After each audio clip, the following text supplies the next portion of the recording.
Good morning friend. मैं फैलीराम unity IC platform पे आपका स्वागत है। जैसे कि मैंने आपको कमिटमेंट किया था कि डेली आपको 5 क्वेश्चन सीरीज मिलेगा। तो क्या हुआ कि कल रात को रिकॉर्डिंग करते वक्त मेरी माइक की बैटरी खत्म हो गई, तो मुझे पता नहीं लगा, बाद में पता लगा। ठीक है, चलो कोई बात नहीं, मैं 1 से 15 से क्वेश्चन दोबारा आपको करवा दूंगा। ठीक है, देखो अभी डिफरेंट डिफरेंट कोर्सेज चल रहे हैं, आपको सबको पता होगा। ठीक है, जो भी रजिस्टर करवाना चाहता है इस मोबाइल नंबर पर कॉन्टेक्ट करके करवा सकता है। ठीक है, और हमारा टेलीग्राम चैनल भी है, व्हाट्सअप भी है, व्हाट्सअप ग्रुप भी है। ठीक है, और यूनिटी आईएस नाम से। ठीक है, ईमेल आईडी पे भी आप कांटेक्ट कर सकते हैं। यूनिटी आईएस की भी एक ईमेल आईडी है, उसमें ज़्यादा ये रहा। ठीक है, और डिफरेंट डिफरेंट कोर्सेज भी चल रहे हैं। ठीक है, अब देखो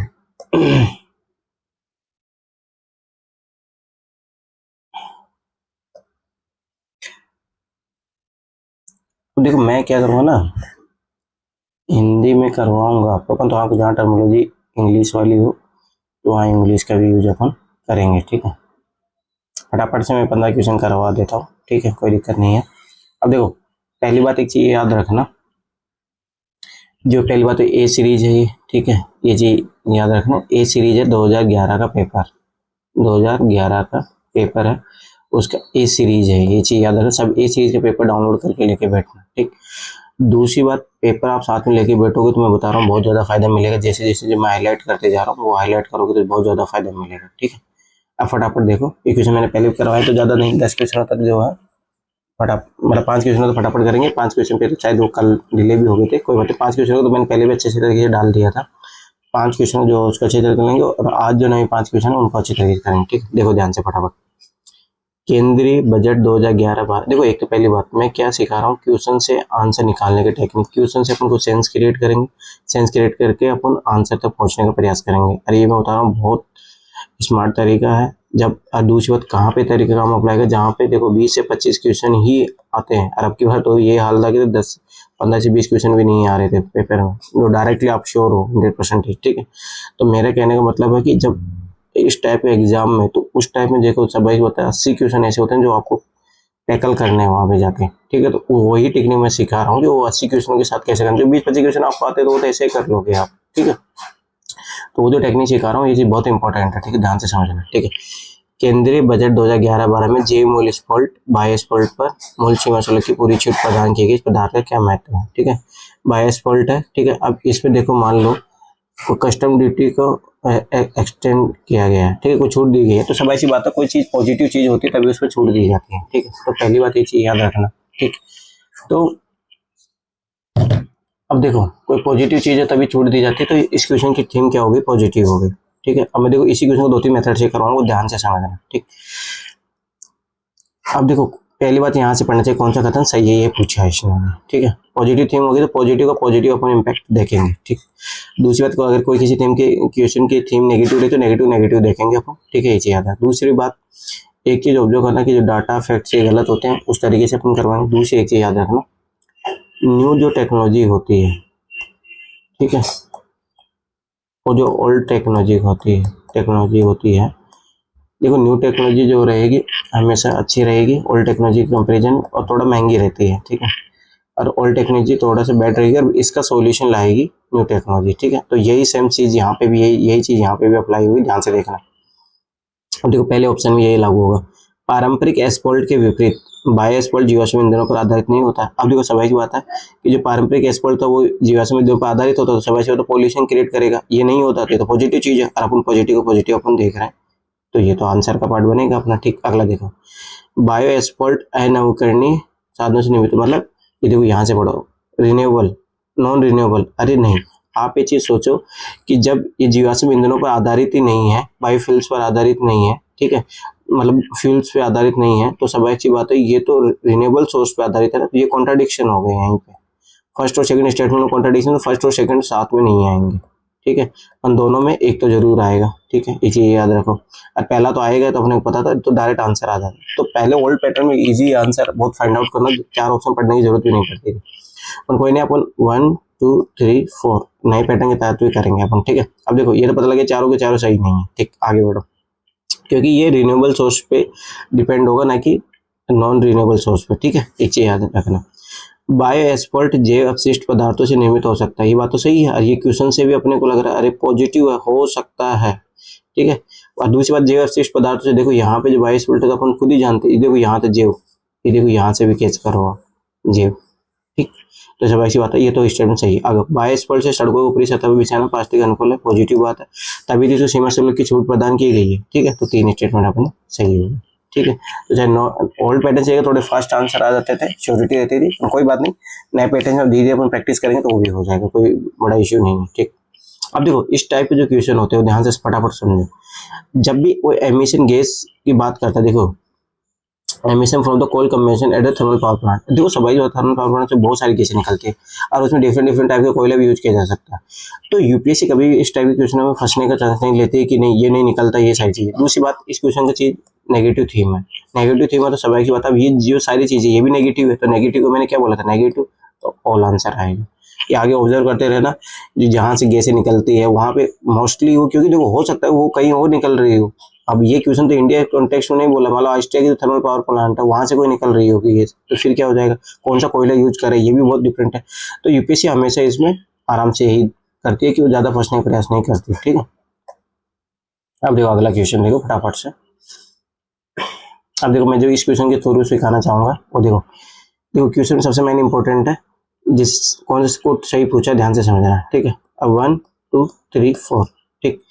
अब देखो दूर चर्चा प्रश्न हेतु प्रयुक्त उपग्रह को भू अपग्रामी कक्षा में रखा जाता है, उपग्रह इसी कक्षा में तब होता है, ठीक है। अब देखो ध्यान से समझना, डाटा फैक्ट जो होता है रैंडम जो डाटा होता है वो गलत होता है, ये चीज याद रखना। जो बहुत इंपॉर्टेंट डाटा तो यूपीएससी उसमें नहीं करेगा, पर जो बहुत ज्यादा, अब देखो ये 35,000 के समथिंग कुछ ऐसे हैं, 35,786। अब देखो उसने कितना चेंज कर दी, हो सकता है कोई नई रिसर्च बता दे तो उसने बहुत ज्यादा चेंज किया, ठीक। तो जैसे आप डाटा काटोगे तो ओल्ड पैटर्न में तो आंसर फट से आ जाता था, ठीक है। अब देखो अपन ये बता लगा डाटा है तो डाटा गलत हो गया, अब ये तो ऑप्शन नहीं आएगा नए पैटर्न के अकॉर्डिंग, ठीक। अब देखो यहाँ पढ़ लेते हैं, the orbit is Jio synchronous, ठीक है। अब देखो जियो स्टेशनरी ऑर्बिट है तो सब ऐसे जियो सिंक्रोनस तो होगा, ये क्वेश्चन से अपने को पता लग गया, ठीक है। The orbit is circular, the orbit lies in the plane of the earth equator. देखो एक चीज याद रखना, जब भी क्वेश्चन एग्जामिनर क्वेश्चन बनाता है ना तो वो सब ऐसी बात है, कोई पैराग्राफ जो भी है वहां से पॉइंट उठाता है, तो वो हमेशा जो जनरल स्टेटमेंट होते हैं ना उसमें गलत करने के बहुत रियल चांसेस होते हैं। वो अगर गलत करेगा तो विद द फैक्ट वाले में गलत करेगा, एक्सट्रीम स्टेटमेंट लगा के गलत करेगा। ये चीज ध्यान से समझो कि वो मॉडिफाई किस तरीके से करता है स्टेटमेंट, अगर उसको गलत बनाना होता है तो किस तरीके से वो गलत बनाता है, ठीक है। तो ये जनरल स्टेटमेंट है तीनों के तीनों, ठीक है। और ये विद द फैक्ट है, फैक्ट है तो फैक्ट वाला जो स्टेटमेंट होता है तो गलत होता है, तो कट गया।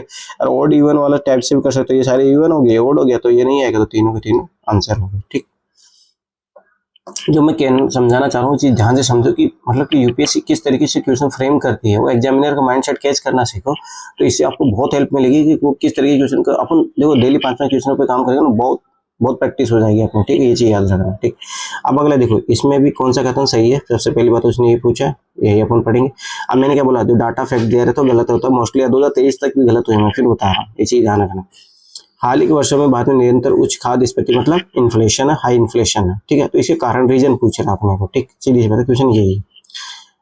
तो देखो यहाँ से पढ़ो, इंग्लिश में यहाँ पे पढ़ना फायदेमंद रहेगा। Due to gradual switch over to the cultivation of commercial crops the area under the cultivation of food grains has steadily decrease. इस टाइप के वर्ड हमेशा गलत होते हैं, ये चीज 99% आप उठा के देख लें, स्ट्रेटली डिक्रीज इंक्रीज इस टाइप के जो है।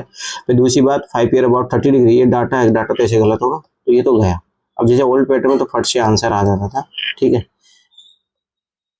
ठीक है। अपन अब नया पैटर्न क्या अपन तैयार करते हैं, अरे ये होगा नन ऑफ दी अबव, ठीक है। अब ध्यान से देखना, एक स्टेटमेंट गलत है तो ये तो गया भाई, ठीक, ये दोनों तो गए, ठीक। अब कैसे 2 स्टेटमेंट सही होंगे, एक होगा। अब आगे देखते हैं, बढ़ी हुई आय के कारण लोगों के उपभोग में महत्वपूर्ण परिवर्तन, अभी जनरल स्टेटमेंट है, अभी चीज ध्यान से समझना। और दूसरी बात है जब कंजम्पशन में होगा तो सब बात इन्फ्लेशन तो बढ़ेगा, तो ये तो जनरल स्टेटमेंट सही है। आहार की आपूर्ति श्रृंखला में कई संरचनात्मक अवरोध है, ये बात तो सही है, संरचनात्मक अवरोध, ये चीज याद रखना। जैसे मान लो कि यहाँ किसान खेती कर रहे हैं, मान लो टमाटर खेती कर रहे हैं, और यहाँ से जो यहाँ तक कंज्यूमर तक जाने में मिडिल मैन है, जो बहुत सारी चीज है, बहुत सारी दिक्कतें हैं, कोल्ड स्टोरेज का ये ना होना, वो खराब हो जाना, उसके कारण तो सब ऐसी बात है, महंगाई तो बढ़ेगी, सब ऐसी बात फुल, ठीक है। तो सब ऐसी बात है, ये रीजन भी है, ये दोनों जनरल स्टेटमेंट है, ठीक। तो नए ऑप्शन के नए पैटर्न के साथ अपना आंसर आएगा।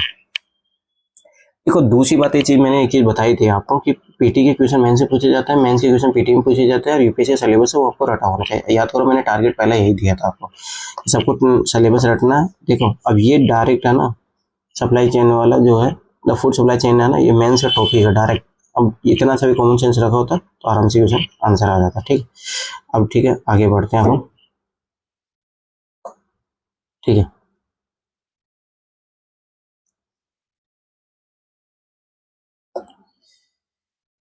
अब कल ही रात को मैंने पढ़ाया था तो सब, चलो कोई नहीं, अभी फटाफट हो जाएगा। अब देखो दो मैं चीज़ें सिखाना चाह रहा हूँ, वो चीज़ ध्यान से समझो। कौन जनरल स्टेटमेंट होता है, कौन एक्सट्रीम स्टेटमेंट होता है, क्वेश्चन की डिमांड क्या है, पॉजिटिव है नेगेटिव है, इस तरीके से क्वेश्चन की जो अप्रोच है सोल्व करने की, वो चीज़ ध्यान से समझते रहो। ठीक है, अब देखो कौन सा कहते हैं सही पूछा, नए पैटर्न के तहत भी अपन कर लेते हैं 1 2 3 और नन ऑफ दी अबव। ठीक ठीक, अब ध्यान से देखो।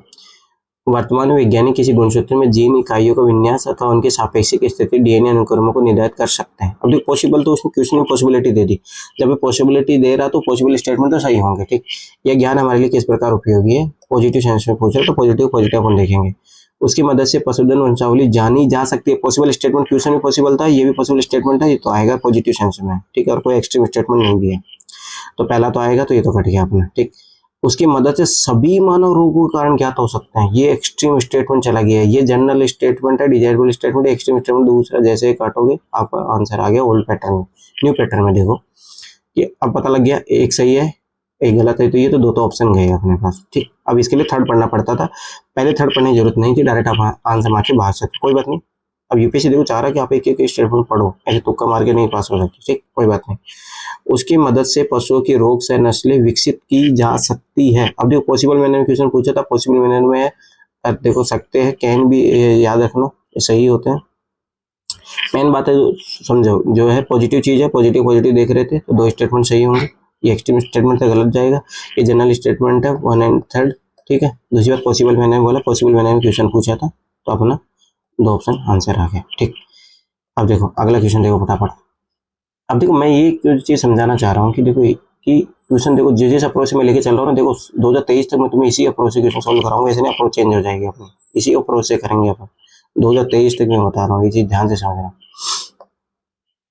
आर्थिक क्रियाकलापों के संदर्भ में, ठीक है, 19 राष्ट्रों में खेलों के विदेशी नागरिकों को भारत में आगमन था। ठीक, अब मेन बात ये नहीं। अब देखो एक चीज मैं यहाँ पे जो चीज सिखाना चाह रहा हूँ कि देखो मेरे पास 250-300 टेक्निक है, वो किस क्वेश्चन सीखते रहो। अब जब भी कोई क्वेश्चन नया फ्रेम करता है यूपीएससी, मतलब कहीं से सारा नहीं लेता, अपना दिमाग लगाता उस क्वेश्चन बनाने में, तो मोस्टली उसका आंसर ए होता है, चीज ध्यान रखना। और जो नॉन क्वेश्चन होते हैं, नॉन क्वेश्चन को डी तक को ले जाने का प्रयास करता है। ठीक है, ये चीज आपकी बार भी लागू हो रहा है, तो मैं फिर बता रहा हूँ, ये चीज ऑब्जर्व करना। ठीक, अब बात है ना, ये क्वेश्चन तो अपन को पहले देखो, ये आखिरी तरीके हैं। ठीक है, अपन में जो उससे पहले जो क्वेश्चन से अपन को सेंस में क्रिएट करेंगे, उसके आधा फिर आंसर निकाल दो पूछने की। अब देखो स्वाभाविक सी बात है कि यह फॉरेनर कंट्रीज है, ये इंडिया है, मान लो कि यहाँ पे कोई व्यक्ति आ रहा है राष्ट्रमंडल खेल देखने, तो क्या लाएगा, डॉलर लाएगा। ठीक है, इस बात सिंपल से समझना, क्योंकि डॉलर लाएगा और यहाँ पे रुपये में कन्वर्ट करवाएगा। ठीक, अब जो एक चीज समझो कि इंडिया से जो एक्सपोर्ट करते हैं, ठीक है, एक्सपोर्ट किया कोई सामान तो उनको क्या मिलता है, डॉलर। तो इंडिया में क्या लाते हैं, डॉलर। ये भी डॉलर ला रही है, ये भी डॉलर ला रहा है, तो ये क्या है, एक्सपोर्ट तो हो गया, निर्यातित हो गया अपना। ठीक है, आंसर आ गया अपना इजीली। तो अपने क्या किया, क्वेश्चन का एक सेंस निकाला, क्वेश्चन से सेंस निकाला, उस क्वेश्चन सेंस समझा और आराम से आंसर तक पहुंचे। दूसरी बात मैंने बोला था, नया क्वेश्चन को बनता है तो उसका यही आंसर होता है, और जो नॉन क्वेश्चन होते हैं उसका डी तक होता है। ठीक, कोई बात नहीं, अब आगे बढ़ते हैं अपन अगले नेक्स्ट क्वेश्चन की तरफ। अब देखो ध्यान से देखना, इसमें जो मैं सिखाना चाह रहा हूँ, देखो microbial fuel cells are considered a source of sustainable energy source. अब देखो इसमें सब बोला कि माइक्रोबियल सोर्स है, वो ऊर्जा का धारणीय स्रोत है। ठीक है, सस्टेनेबल सोर्स है। अब तो सब ऐसी बात है, पॉजिटिव क्वेश्चन की थीम हो गई। ठीक, ध्यान से समझना। अब देखो जैविक है तो याद रखना है, ये बहुत इंपॉर्टेंट है, एक एक वर्ड केस करना। ठीक, ये जीवित जीवों को उत्प्रेरक के रूप में प्रयुक्त कर कुछ सब सेक्टरों से विद्युत उत्पादन कर सकते हैं। कुछ कुछ समझ लो, ये वर्ड अब की बार 2023 में भी क्वेश्चन आए, सम वर्ड करके, वो हमेशा सही होता है, ये याद रखना। उत्पादन कर सकती है, पॉसिबल मैनर में बोला है, और पॉजिटिव चीज है। ठीक है, तो ये तो आंसर का पार्ट बनेगा अपना। ठीक, आगे बढ़ते हैं अपन। ये विविध प्रकार के अजैव, ये तो कॉन्ट्राडिक्शन हो गया, यहाँ जैविक बोल रहा है, यहाँ अजैव बोल रहा है, तो ये तो वन मतलब कॉन्ट्राडिक्शन हो गया। दूसरी बात यहाँ से भी देखो, ठीक है, चलो यहाँ तो नहीं, क्वेश्चन कॉन्ट्राडिक्शन हो गया तो दो तो स्टेटमेंट सीधा सीधा कट जाएगा, और पहला सही है अपना, आगे बढ़ो। यह जल का शोधन और विद्युत उत्पादन करने के लिए अपशिष्ट जल शोधन संयंत्र में स्थापित की जा सकती है। पॉसिबल स्टेटमेंट बोला, पॉजिटिव स्टेटमेंट 1 एंड 3 आंसर आ गया ओल्ड पैटर्न के साथ। अब नए पैटर्न के साथ देख लेते हैं प्लान ऑफ दी अब देखो ध्यान से समझो। एक स्टेटमेंट गलत है तो ये तो गए, दो स्टेटमेंट तो गए, ठीक। ये कॉन्ट्रडिक्शन क्वेश्चन कॉन्ट्रडिक्शन होता गलत है, ठीक है। अब देखो फर्स्ट और थर्ड सही है तो दो स्टेटमेंट सही है अपने, ठीक। और ऐसा नहीं है, देखो वही सेम चीज है, बस ये चीज को इसमें जल्दी आंसर आता है तो इसमें थोड़ा बहुत आपको ऑप्शन पढ़ना पड़ेगा, उसके बाद में आंसर आएगा, ठीक है। कोई बात नहीं, नेक्स्ट क्वेश्चन अपन करते हैं। अब देखो फिजिकल स्टिमुलस की बात की गई है कि इसकी which are the one of the following statements appropriately इसके आप फिजिकल मतलब फिजिकल स्टिमुलस के इसके बारे में कौन क्या जो अच्छे तरीके से इसके बारे में बताता हूँ। अब देखो मैं एक चीज ध्यान से समझना, इसमें 2-3 ट्रिक सिखा रहा हूँ, वो चीज ध्यान से ऑब्जर्व करना। पहली बात, जब ये फिजिकल स्टिमुलस बोला तो देखो फिजिकल वित्तीय तो क्षेत्र हो गया, मतलब आर्थिक क्षेत्र से संबंधित हो गया, ठीक। फाइनेंस से देखो फिजिकल बोला है, फाइनेंस नहीं बोला है, ये चीज बहुत इंपॉर्टेंट है। तो फिजिकल याद रखना कि जैसे मान लो कि फिजिकल पॉलिसी अपनी निकलती है तो पूरा इकोनॉमी को लेके निकलती है, ये चीज ध्यान से समझो। उसने सोचो खुद सोचो, फाइनेंशियल क्यों नहीं यूज किया इसके लिए, वित्तीय तो देखो हिंदी और इंग्लिश में यही अंतर है। अब यहाँ पे बच्चा वो भी समझ सकता है, पर ये भाई फाइनेंशियल होता है उसका, वित्तीय का मतलब, और फिजिकल एक अलग चीज होती है, ठीक है। फिजिकल स्टिमुलस एक अलग चीज होगी और चीज फिजिकल, ठीक है। तो ये चीज याद रखना। अब देखो ध्यान से समझो, पहले उत्प्रेरक अपन जानते हैं, तो 6 to 10 क्लास में बच्चे पढ़ते हैं, जानते हैं उत्प्रेरक का काम होता है रासायनिक जो होती है केमिकल रिएक्शन जो भी है उसकी स्पीड को तेज करना, बस, ठीक है। वो स्पीड को तेज करता है और कुछ ही काम नहीं करता, ठीक। अब स्वाभाविक सी बात है, ये तो अपने पता लगे, कॉमन सेंस क्रिएट कर लिया कि जो उत्प्रेरक जो है वो स्पीड बढ़ाने का काम करता है। तो वित्तीय क्षेत्र मतलब आर्थिक क्षेत्र में जो गतिविधियों जो है उससे, ताकि आर्थिक क्षेत्र की गतिविधियां तेज बढ़े और उसके लिए गवर्नमेंट कुछ ना कुछ ऐसे उत्प्रेरक की भूमिका के रूप में काम करेगी, तो समझ आता है रोजगार बढ़ेंगे, सारी चीजें होंगी। अब यही चीज देखना कहाँ सरकार की बात हो रही है और कहाँ सरकार द्वारा उत्प्रेरक की भूमिका निभाई जा रही है, बस, ठीक। दूसरी बात, एक चीज याद रखना, जब भी यूपीएससी क्या करता है ना, 2 सिमिलर ऑप्शन देता है इस टाइप के क्वेश्चनों में, ठीक है। तो ये देखो ये दोनों सिमिलर ऑप्शन है, ठीक है। देखो ये सरकार की गहन निश्चयात्मक कार्रवाई है, सरकार की चरम निश्चयात्मक कार्रवाई है। चरम देखो एक्सट्रीम में नेगेटिव वर्ड हो गया, अरे पॉजिटिव काम कर रही है गवर्नमेंट, ये पॉजिटिव काम है, तो ये नेगेटिव तो ये तैसे कट गया, और ये देखो दोनों में से आंसर होता तो ये दोनों तैसे कट जाएंगे अपना, ठीक। डायरेक्ट भी आंसर अपना आ गया, ठीक। अब देखो ये किस तरीके से है भी, ये भी देख लो एक बार, ठीक है। अब देखो जो चीज़ है वो फटाफट आंसर पे आप पहुंचोगे। यह सरकार की गहन निश्चयात्मक कार्रवाई है जिसका लक्ष्य देश में आर्थिक गतिविधियों को बढ़ावा देना। और मैंने क्या बोला था, यही तो बात है, उत्प्रेरक गतिविधियों को बढ़ावा देना, समझ में आया। देखो मैंने बोला उत्प्रेरक का क्या क्या होता है, रिएक्शन को स्पीड को बढ़ाना, और यही है आर्थिक गतिविधियों को बढ़ावा, आंसर अपना आ गया, ठीक है। तो अब आगे बढ़ते हैं हम, ठीक है। अब देखो ये चीज, अब देखो वही सिमिलर वाला ऑप्शन वाला है, ध्यान से समझना।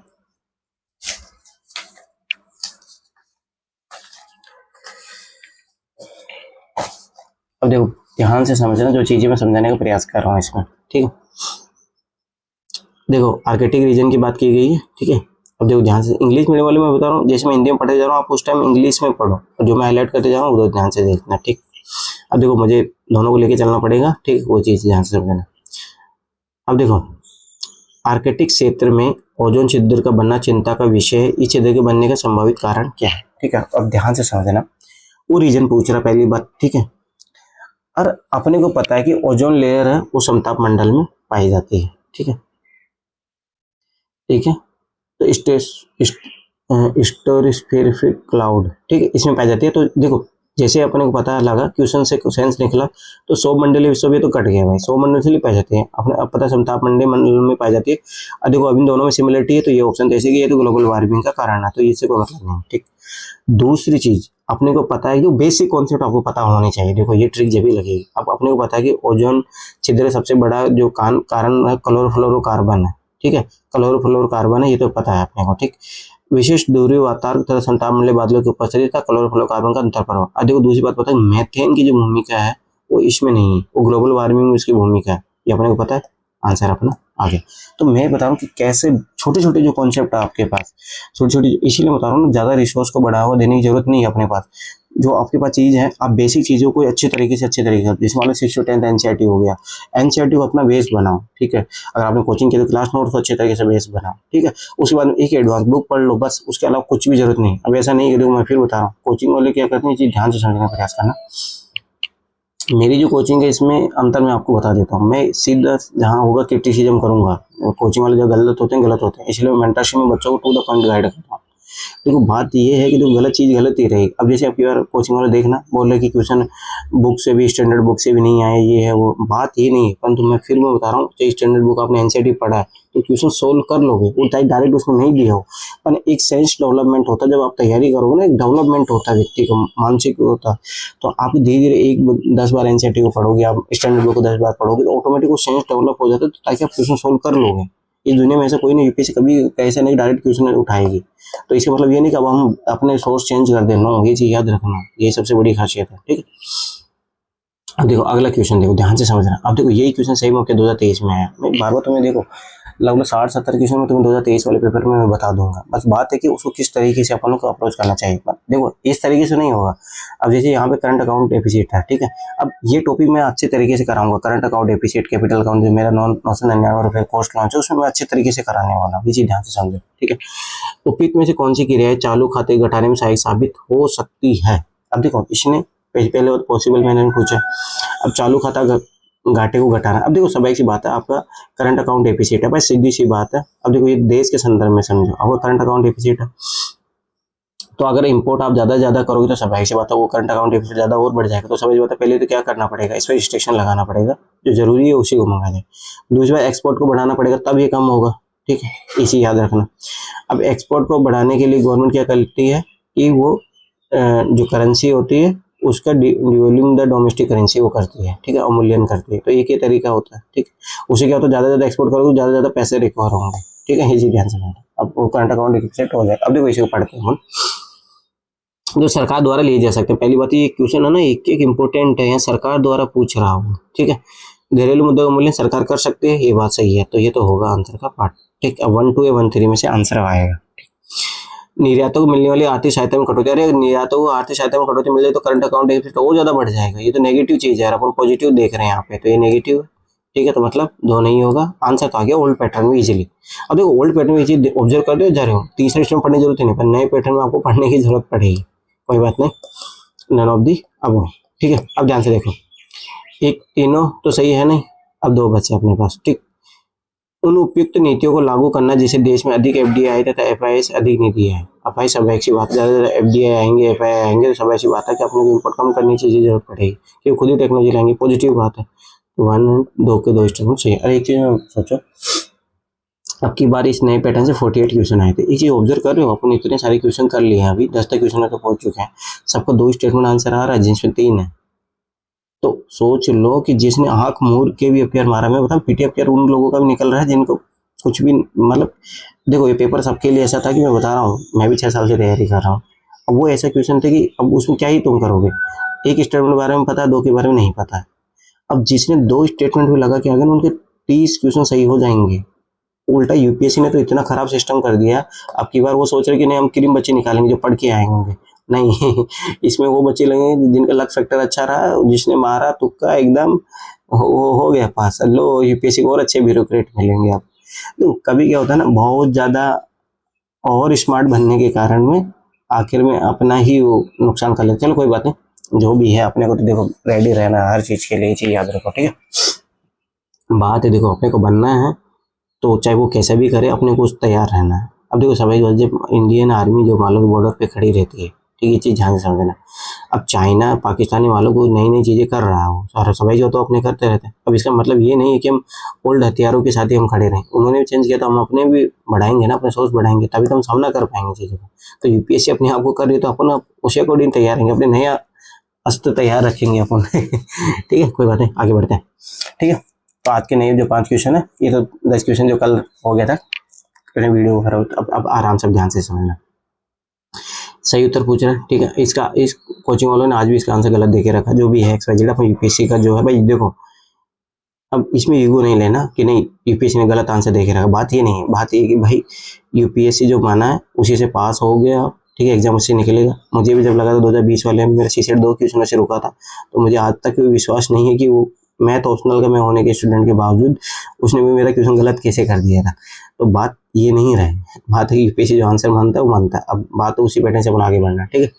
अब देखो कॉन्स्टिट्यूशनल द अमेंडमेंट हुआ था जो 1992 में पंचायती राज के लिए, उससे रिलेटेड क्वेश्चन ध्यान से समझना, ठीक है।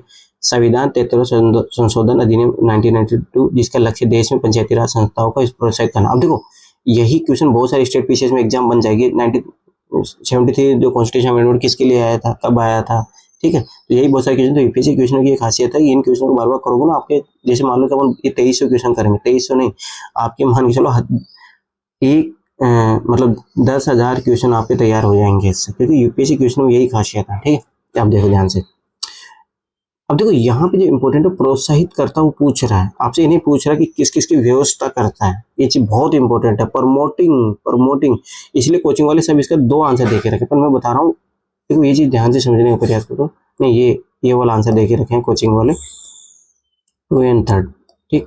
वो बोलते हैं जिला योजना समिति का गठन तो 74th अमेंडमेंट के तहत हुआ, पर बात ये नहीं है, क्वेश्चन की जो डिमांड है वो चीज समझो ध्यान से, ठीक है। वो ये पूछ रहा है कि प्रमोट करता है, अरे भाई देखो 73rd अमेंडमेंट आया, इसने जो चीजों को प्रमोट किया तभी तो 74 अमेंडमेंट में उसको इंक्लूड किया गया, ठीक है। तो ये मैं बता रहा हूँ क्वेश्चन के सेंस को क्रिएट समझो, उस क्वेश्चन की डिमांड क्या है, ठीक है। तो किन किन चीजों की व्यवस्था करता है ध्यान से देखना। जिला योजना समिति को गठन करने की करता है, तभी तो देखो जिला योजना समिति गठन बनती है और उसमें पंचायती राज के भी मेंबर होते हैं, ठीक है। राज्य निर्वाचन आयोग द्वारा सभी पंचायत चुनाव कराने की बात तो पॉजिटिव है। राज्य वित्त आयोग, ये तो देखो नॉर्मल स्टेटमेंट है, ये तो पता है। अब देखो ये पता है, ये तो गए अपने आराम से, ठीक। अब देखो इसको क्लियर करने के लिए आपको यहाँ जाना पड़ेगा, प्रोत्साहित करना, वो ये पूछ रहा है। तो भाई ये प्रोत्साहित करेगा तभी तो जिला योजना 74 कॉन्स्टिट्यूशन अमेंडमेंट के तहत बनती है, ये बात सही है वो, परंतु उसने प्रोत्साहित तो किया तभी तो बनी 74 को। आप यही चीज इंपॉर्टेंट है, ठीक है। तो इसका ऑल आंसर आएगा, ठीक है। अब न्यू पैटर्न में देख लो 1 2 3 और नन ऑफ दी अबव, ठीक है। अब ध्यान से देखना,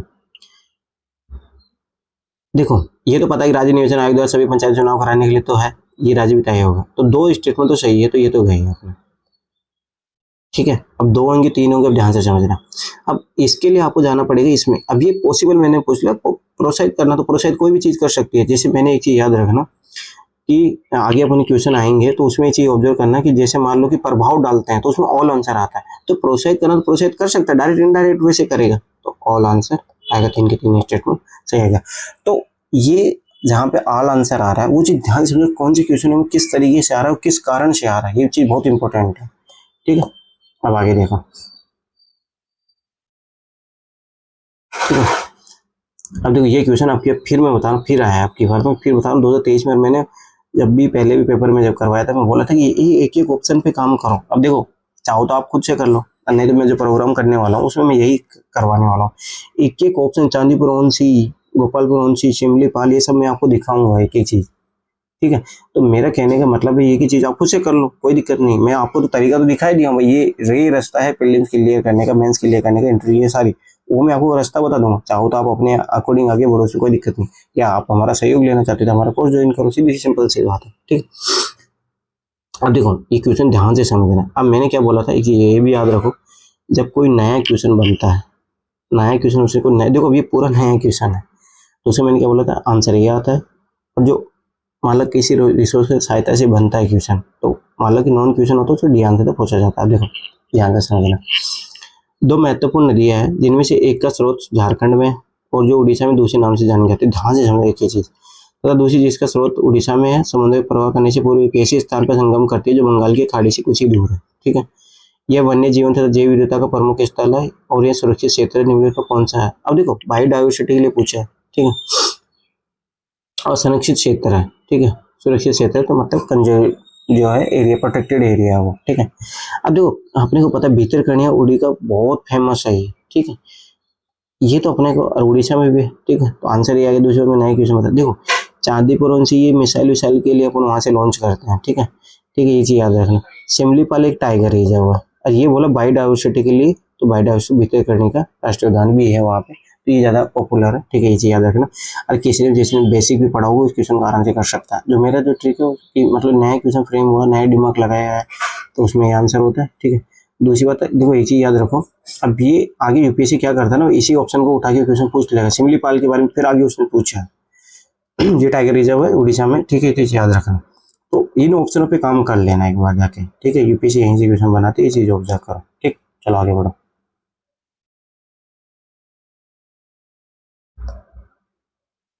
हो गया।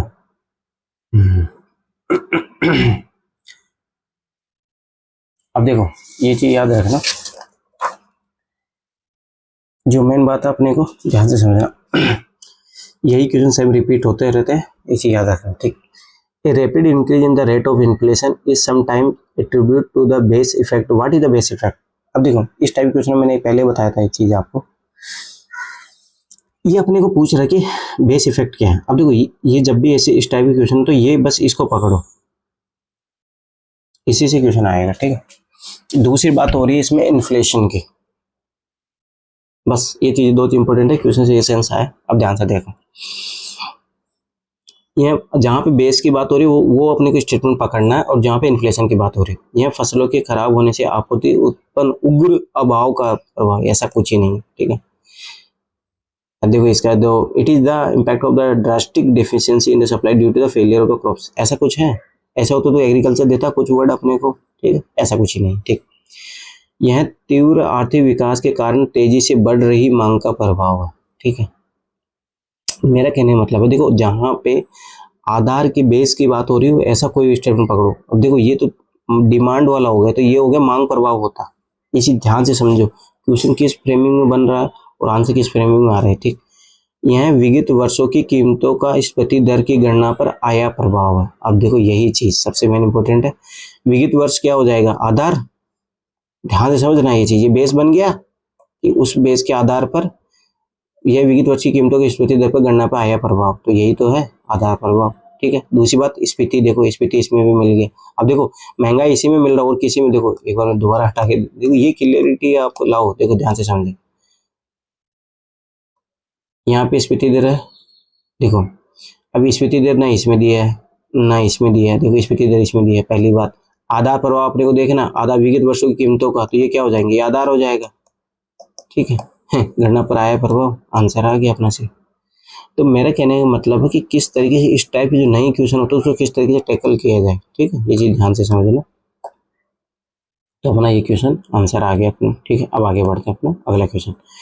और देखो जो मैं बता रहा था कि एनसीईआरटी क्यों पढ़ना चाहिए, ठीक है, अब उसका मैं बताता हूँ। ये क्वेश्चन डायरेक्ट एनसीईआरटी का उठाया हुआ, 11th 12th एनसीईआरटी का, ह्यूमन ज्योग्राफी का, ठीक है। तो देखो इसलिए बता रहा हूँ एनसीईआरटी तो मस्ट पढ़ना है, वो तो कोई सब्सिट्यूट है नहीं, चाहे कोई कोचिंग वाला कुछ भी बोल दे, कुछ भी नहीं, ये तो पढ़ना खुद से मैं फील होता है। एनसीईआरटी मस्ट है, स्टैंडर्ड बुक मस्ट है, ये पढ़नी है, इसके अलावा कोई सोल्यूशन नहीं है, ठीक है। तो हाँ 10 बुक पढ़ने की कोई जरूरत नहीं, ये एनसीईआरटी पढ़ो, स्टैंडर्ड बुक पढ़ो, बस मोर देन इनफ। क्वेश्चन आने दो कहीं से भी, अपन ये तरीका तो इसीलिए सीख रहे हैं अननोन क्वेश्चनों के लिए, ठीक है। अब देखो भारत की गिनती जनांकीय लाभांश वाले देशों के रूप में की जाती है, ऐसे क्यों? देखो डेमोक्रेटिक डिविडेंड अपने खुद अभी भी चर्चा में है, ये फिर बता रहा हूँ। अगर अगले साल तक अगर मान लो कि अपने पॉपुलेशन डाटा आता है, तो ये क्वेश्चन फिर से रिपीट होगा, मैं फिर बता रहा हूँ, ये चीज ध्यान से समझना, ठीक। अगर जनगणना होती है तो जनसंख्या बहुत ज्यादा बढ़ने वाली है, तो डेमोग्राफी ऐसा बोला जाता है, डेमोग्राफी डिविडेंड है, वो कहीं श्राप ना बन जाए इंडिया के लिए, ठीक है, ध्यान से समझना। अब देखो मैं इस क्वेश्चन को जिस अप्रोच से सोल्व कराऊंगा वो चीज ध्यान से समझना। तो देखो जनांकीय लाभांश प्रॉफिट की बात हो रही है, ध्यान से समझना। प्रॉफिट कब होता है? जब कोई इन्वेस्ट किया अपन ने और उससे कुछ आय अपने अर्जित की, प्रॉफिट हुआ, ठीक है। अब ये बात कर रहा है कॉन्टेक्स्ट में भारत की जो जनांकीय लाभांश। अब जनांकीय लाभांश प्रॉफिटेबल कब होगी? जब वो काम करेगी जनसंख्या। अब काम कौन सी एज में करेगी? सब बात 0 से 14 तो डिपेंडेंसी होते हैं, और उसके बाद में वो जो वर्ध एज होती है 64+ वो क्या होती है? डिपेंडेंस होती है, तो ये तो नहीं होगी। अब देखो ये तो कट गया, ये तो कट गया, ये डेमोग्राफी डिफरेंट नहीं है, ये खुद ही सोचिए, तो बर्डन है भाई, बच्चों पे खर्चा करना पड़ता है, गवर्नमेंट को करना पड़ता है, ठीक है। और जो वर्द हो तो उनको पेंशन देनी पड़ती है, ये चीज कॉमन सेंस निकालो, ठीक। अब देखो कौन सी एज होगी? 15 से 64 एज। क्यों होगी? ये काम कर रही है, काम करे तो सरकार को टैक्स दे रही है, टैक्स दे रही है, कंजम्पशन कर रही है तब भी टैक्स दे रही है, तो ये तो डेमोग्राफी डिपेंडेंट है या नहीं? ठीक है, तो 15 64 वर्ष की आएगी जनसंख्या, ठीक होगी, ठीक है। अपना क्वेश्चन आराम से सोल्व हो गया। देखो ये है स्मार्ट टेक्निक, इसमें क्या होगा, इजी क्वेश्चनों को आप गलत नहीं करोगे। अब ये आपको पता है कि ये मैं ऑप्शन क्यों काट रहा हूँ, ये क्यों काट रहा हूँ, और वो जो नया तरीका दे रहा है उसमें भी अपन सोल्व कर लेंगे इन क्वेश्चनों को, ठीक है। तो कोई दिक्कत वाली बात नहीं, ठीक। आज का लास्ट क्वेश्चन। अब देखो ध्यान से, इस क्वेश्चन को ध्यान से समझना बस, ठीक, कोई नहीं, ध्यान से देखो। कार्बन क्रेडिट की बात हुई है, ठीक है। अब देखो ये, देखो यहाँ पे कार्बन क्रेडिट बोला, आगे जाके बहुत सारी इस टाइप के क्वेश्चन है ना, बहुत रिपीट करता है यूपीएससी की खासियत है कि इस टाइप के क्वेश्चन बहुत ज्यादा बना रहा है। अब देखो कोई नहीं, अपन को मैंने ट्रिक निकाल दिया। क्रेडिट, क्रेडिट मतलब क्या होता है, पैसा आना, डेबिट तो पैसा कटना, ये तो इतना तो समझते हो। तो ये हो गया स्वाभाविक सी बात है कार्बन का क्रेडिट, तो कार्बन को कहीं ना कहीं क्रेडिट किया जा रहा है, उसको जोड़ा जा रहा है, ये चीज ध्यान से समझ लेना, ठीक। तो क्वेश्चन की डिमांड ये है, तो अब ये पूछ रहा है कि कौन सा कथन सही नहीं है, मतलब गलत स्टेटमेंट अपने को ढूंढना। ये क्वेश्चन बहुत ध्यान से पढ़ा करो, नहीं छोटी छोटी क्वेश्चन की गलती के कारण क्वेश्चन गलत हो जाता है, ठीक।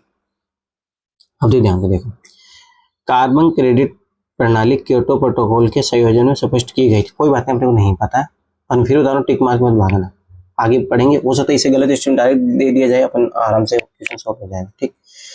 कार्बन क्रेडिट उन देशों या समूहों को प्रदत्त की जाती है जो ग्रीन हाउस गैसों का उत्सर्जन घटाकर से उत्सर्जन अभियान के नीचे ला चुके थे। ये तो पॉजिटिव बात है, ठीक। और ये चेंज क्रेडिट मतलब पैसे आना, तो पॉजिटिव बात है, पॉजिटिव, ये तो गलत आंसर, गलत स्टेटमेंट नहीं। आगे देखो, कार्बन क्रेडिट का लक्ष्य कार्बन डाइऑक्साइड उत्सर्जन में हो रही वृद्धि पर अंकुश लगाने की, बात ही पॉजिटिव है। तो इतना तो पता लग गया भाई, बी और सी तो गलत नहीं है, ये तो सही है, तो आंसर इनमें से तो नहीं आएगा। अब ए और डी में देखते हैं कौन गलत होता है, ज्यादा गलत कौन है, ये चीज ध्यान से ऑब्जर्व करना। कार्बन क्रेडिट का क्रय विक्रय संयुक्त राष्ट्र पर्यावरण कार्यक्रम के द्वारा समय समय पर नियत मूल्य के आधार पर किया जाता है, पहली बात। अब देखो इसमें गलत पॉसिबिलिटी कितनी हो गई, इसमें तो ओनली क्योटो प्रोटोकॉल था, हो सकता है और कोई हो जाए, ठीक। अब इधर देखो, एक तो पहली बात कार्बन क्रेडिट का क्रय विक्रय संयुक्त राष्ट्र पर्यावरण कार्यक्रम यूएनईपी, अरे भाई संस्था इसकी देखो, तो वो देखो यहाँ पे एक चीज ध्यान से समझना, पहली बात तो यहाँ पे ना यूएनईपी नहीं है, यूएनएफसीसीसी है, ठीक है। तो एक तो ये इस कारण से गलत हो जाएगा, ठीक। आगे देखो, दूसरी बात, द्वारा समय समय पर नियत मूल्यों के आधार पर, अरे नियत मूल्य चलिए होता है, मार्केट की सप्लाई डिमांड के आधार पर भी होता है भाई, स्वाभाविक की बात है। जैसे मान लो कि किसी ने कंपनी ने कार्बन क्रेडिट किया है, और वो स्वाभाविक की बात है किसी कंपनी को खरीदना चाह रही है, तो अब 10 कंपनी आ गई, तो भाई डिमांड सप्लाई के आधार पर तो उसको प्राइस मिलेगा, ठीक है। तो ये स्वाभाविक सी बात है, ये तो गलत हो गया, ठीक। अब देखो ज्यादा कौन गलत है, ये आंसर है ना आगे। तो मेरा कहने मतलब पेशेंस रखो, ये बहुत जरूरी है, तो जल्दीबाजी में करके आप भागोगे तो बहुत गलत करोगे। और जो अभी यूपीएससी जो नया चाह रहा हूँ, वो चाहिए यही रहा कि आप सारे स्टेटमेंट अच्छे से पढ़ो, उसके बाद में क्वेश्चन आप कर लो, ठीक है। अब देखो एक और मैं यहाँ पे सिखा देता हूँ कि यूपीएससी क्या करता है, ध्यान से समझना। यूपीएससी हमेशा जो संस्था देता है वो गलत देता है, 99% में बता रहा हूँ। तो संस्था जहाँ पे दिया है वो गलत होता है, ठीक है। ये पकड़ना, इस टाइप के जो एक एक वर्ड से वो जो चेंज कर देता है स्टेटमेंट को, वो चीज ध्यान से पकड़ना, तो उससे गलत होता है, ठीक। तो अपना आंसर इसमें आ गया। तो ये देखो मैं जो टेक्निक सिखाते जा रहा हूँ, लिखते जा रहा हूँ, आप नोट डाउन करते जाओ। दूसरी बात है कि जी मैं जिस तरह ऑब्जर्व करवा रहा हूँ, आप भी पेपर लेके बैठो, उस तरीके से करो, आपको बहुत फायदा मिलेगा। साल भर अपनी सीरीज चलेगी, और डेली इसी बहाने आपकी प्रीलिम्स की तैयारी, डेली आप ये वीडियो देखो, मैं फिर बार बता रहा हूँ, डेली प्रीलिम्स की वीडियो में जो कर रहा हूँ वो देखते जाओ, बहुत फायदा मिलने वाला, ठीक है। तो थैंक्स फॉर वॉचिंग, फिर मिलते हैं कल।